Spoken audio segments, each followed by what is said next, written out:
आप सभी का एक बार फिर से हमारे और आपके YouTube channel KCC group of education E learning program में स्वागत है। तो आज हमारा 21 जून है, आज योग दिवस है। तो केसीसी ग्रुप ऑफ एजुकेशन की तरफ से आप सभी को विश्व योग दिवस की हार्दिक शुभकामनाएं। ठीक है, चलिए आज हम 11th का वो पढ़ेंगे, संबंध एवं फलन। क्या पढ़ना है हमें? संबंध एवं फलन। ठीक, चैप्टर 2 है 11th क्लास का, संबंध एवं फलन। ठीक, relation and function, relation and function. ठीक, देखिए बात ये है कि जैसे संबंध का मतलब क्या होता है। जैसे हाँ, क्या नाम है, मम्मी पापा का संबंध, चाचा चाची का संबंध। देखिए ठीक, जैसे मान लीजिए चाचा हैं हमारे, आपके चाचा हैं, ठीक, और चाची। अगर इसमें आपको कह दिया जाए कि चाचा और चाची में, आपको केवल अभी फलन नहीं समझना, अभी हमें केवल संबंध संबंध समझना है केवल। ठीक है, संबंध क्या है, संबंध समझ में आएगा, फलन अपने आप ही आ जाएगा। ठीक, तो सबसे पहले अगर हम संबंध समझेंगे, संबंध है हमारा। ठीक, ये तो पारिवारिक मतलब व्यवहारिक भाषा में हम आपको बता रहे हैं कि जैसे चाचा चाची हैं, तो इन दोनों में किस चीज़ का संबंध है? हमारा पति पत्नी का संबंध है। ठीक है, किस चीज़ का संबंध है? पति पत्नी का। और जैसे मान लीजिए क्या नाम है, भाई बहन में, भाई बहन है तो भाई बहन का संबंध है। ठीक है, अगर पिता पुत्र में है तो पिता पुत्र का संबंध है। ठीक है, इसी तरह जैसे मतलब हमारे हर एक चीज़, भैया से संबंध है हमारा। मान लीजिए हमारे भाई हैं, बड़े भाई हैं, तुम्हारा उनका भाई से संबंध हो गया। मम्मी है तुम्हारा, उनका मम्मी पापा का संबंध है। ठीक है, और मम्मी पापा के बीच में देखें तो पति पत्नी का संबंध है। ठीक है, ऐसे ऐसे करके मतलब हमारे, ये तो हमारे व्यवहारिक जीवन का संबंध हो गया। लेकिन इसी तरह मैथ में भी हमारे संबंध है। क्या है? मैथ में भी हमारे संबंध हैं, तो उनको हमें पढ़ना है। ठीक, क्या करना है? हमें पढ़ना है अच्छी तरीके से। तो देखो कैसे क्या है, आपको बता रहे हैं आगे। ठीक, तो देखना, ये एनसीईआरटी किताब है हमारी, ये वाली देख लीजिएगा, इसी किताब से पढ़ा रहे हैं हम आपको। ठीक, और नगीन से भी पढ़ा देंगे, अगर आप लोग कहेंगे नगीन प्रकाशन की पढ़ाने को तो नगीन प्रकाशन से भी पढ़ा देंगे हम। चलिए ठीक है, तो देखते हैं। ठीक, जैसे मान लीजिए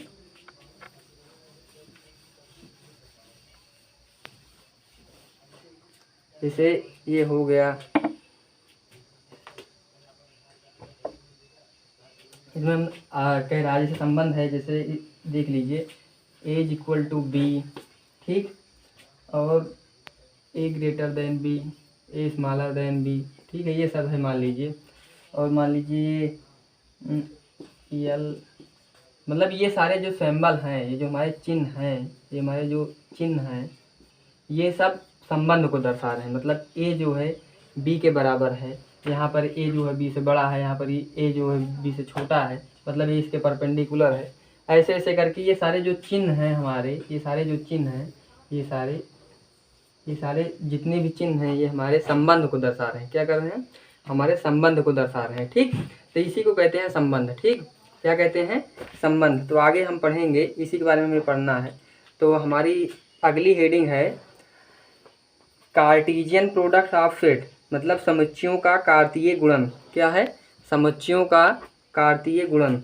तो देखिए कैसे होता है, इसको इरेज कर रहे हैं, मतलब केवल इसको आपको समझाने के लिए बताया कि कैसे होता है। मतलब इनके बीच में हम संबंध किसको कहते हैं। ठीक, इन दोनों के बीच में जो ये संबंध, ये लगा है, सिंबल लगा है, चिन्ह जो लगा है, इन दोनों के बीच में संबंध दिखा रहा है। ठीक है, संबंध दिखा रहा है कि इन दोनों के बीच में है क्या, किस चीज़ का संबंध। ठीक, तो इसको इरेज कर दे रहे हैं। बाकी जहाँ ना समझ में आए बताना, फिर से दोबारा से पढ़ाया जाएगा। ठीक, क्या है अगली हमारी पहली सबसे फर्स्ट हेडिंग है कार्टेशियन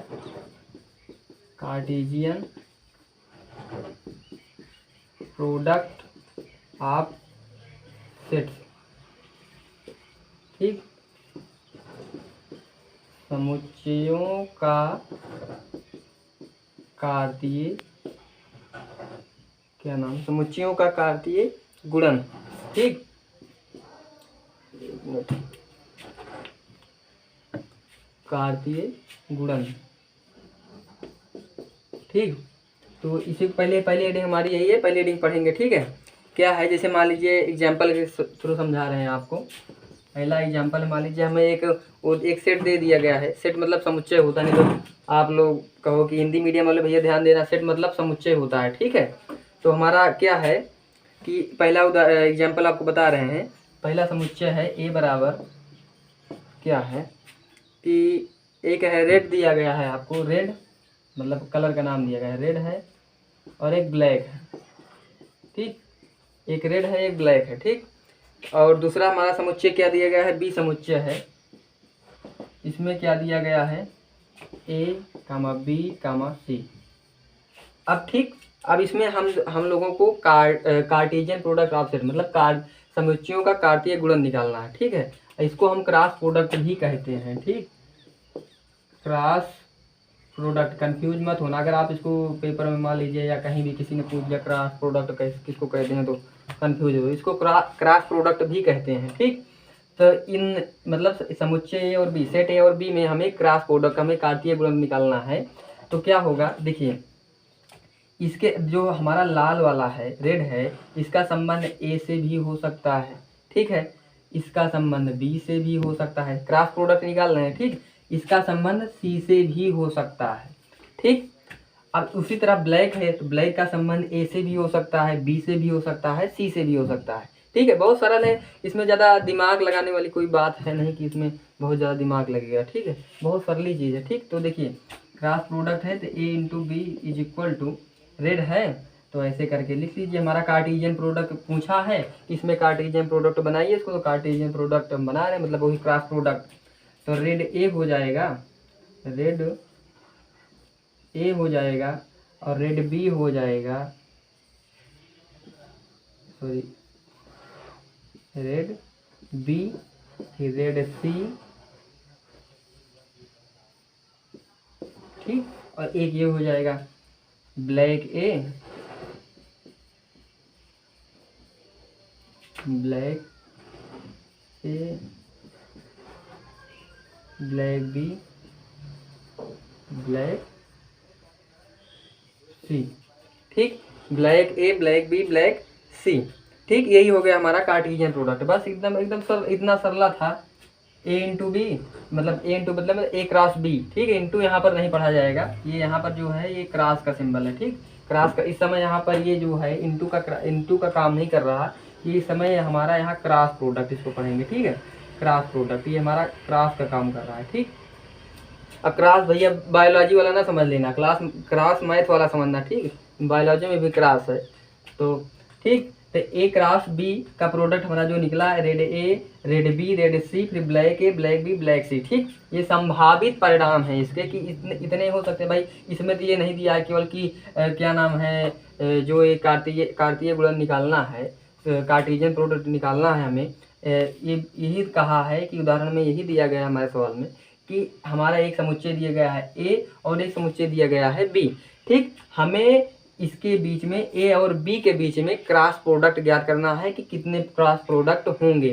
ठीक है, तो हमने निकाल दिया। ठीक, रेड और ब्लैक, और यहाँ 2 प्रोडक्ट दिए थे, यहाँ हमारा 3 प्रोडक्ट दिया गया था। लेकिन ये नहीं कहा गया था कि केवल रेड और मतलब नीचे हमारे मतलब ए सेट में और बी सेट में रेड और ए के बीच में ही ज्ञात कीजिए। हमें केवल इतना कहा गया था कि इन तीनों और इन दोनों के बीच में कितने प्रोडक्ट हो पाएंगे, कितने क्रॉस प्रोडक्ट हो पाएंगे। तो हमने हल कर दिया, क्योंकि इसके संभावित रेड का गुणा तो इस क्रॉस इससे भी हो सकता है, ए से भी हो सकता है, रेड का बी से भी हो सकता है, रेड का सी से भी हो सकता है, और इसी तरह ब्लैक का ए से भी हो सकता है, ब्लैक का बी से भी हो सकता है, ब्लैक का सी से भी हो सकता है। तुम्हारा इतना प्रोडक्ट कार्टेशियन प्रोडक्ट निकल आया, क्रॉस प्रोडक्ट। ठीक है, जहाँ नहीं समझ में आया हो बढ़िया अपना कमेंट वगैरह करते चलना, हम आपको बताते चलेंगे।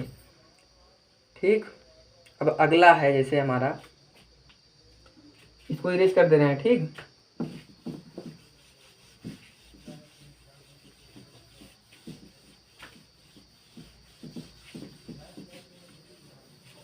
ऐसा दूसरा एग्जाम्पल है हमारा, दूसरा एग्जाम्पल क्या है, सेट ए, इसमें सेट ए बराबर सेट मतलब समुच्चय ए बराबर 1,2 दिया गया है, ठीक है ना, 1,2। और दूसरा हमारा समुच्चय क्या है, बी समुच्चय। सेट बी बराबर 3,4, 3,4। ठीक, अब इसके बीच में हमें क्या करना है, ज्ञात क्या करना है हमें, ठीक, हमें ज्ञात करना है क्रॉस प्रोडक्ट।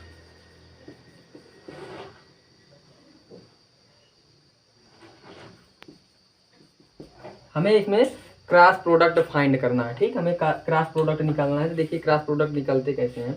अब भाई हमें कितने सेट दिए गए हैं, 2 सेट दिए गए हैं, एक ये है और एक बी है। तो इसी दोनों के बीच में हमें क्रॉस प्रोडक्ट निकालना है। तो इसी दोनों के बीच में हम निकाल रहे हैं। Cross product A into B बराबर, देखिए अब ए का संबंध 3 के भी साथ हो सकता है, ए का संबंध 4 के भी साथ हो सकता है, ठीक, ए का संबंध 3 के भी साथ हो सकता है, ए का संबंध 4 के साथ भी हो सकता है। तो ऐसे लिख लो। अब अगर नहीं समझ में आ रहा तो ऊपर नीचे लिख लो, ठीक। जैसे अगर आपको डिटेल में समझना है, देखिए बता दे रहे हैं। तो ए सेट हो गया 1,2 दिया गया है इसमें। अब बी सेट में दिया गया है 3,4 दिया गया है, ठीक। अब एक का संबंध 3 से भी हो सकता है, एक का संबंध यहाँ पर 4 से भी हो सकता है, ठीक है। कोई हमें मुख्यतः परिणाम मेनली यही नहीं दिया गया है कि हमें 1 और 3 के बीच में ही क्रॉस प्रोडक्ट करना है। क्रॉस प्रोडक्ट कब होता है, जब 2 समुच्चय दिया रहे, 2 हमारा सेट दिया रहे, तभी हमारा क्रॉस प्रोडक्ट निकलता है, कार्टेशियन प्रोडक्ट निकलता है, ठीक है।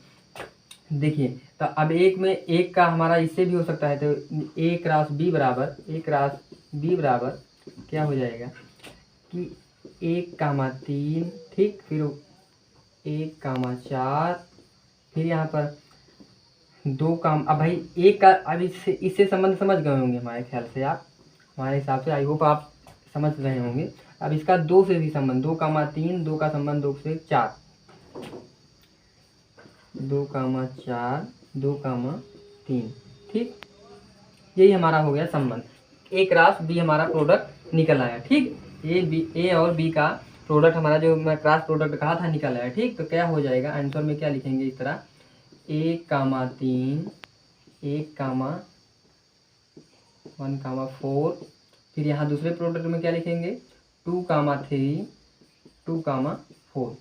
यही हमारा हो गया कार्टेशियन प्रोडक्ट, ठीक। यही हमारा क्या हो गया, कार्टेशियन प्रोडक्ट, ठीक। ठीक, इसको इरेज कर दे रहे हैं, ठीक। आगे देखिए,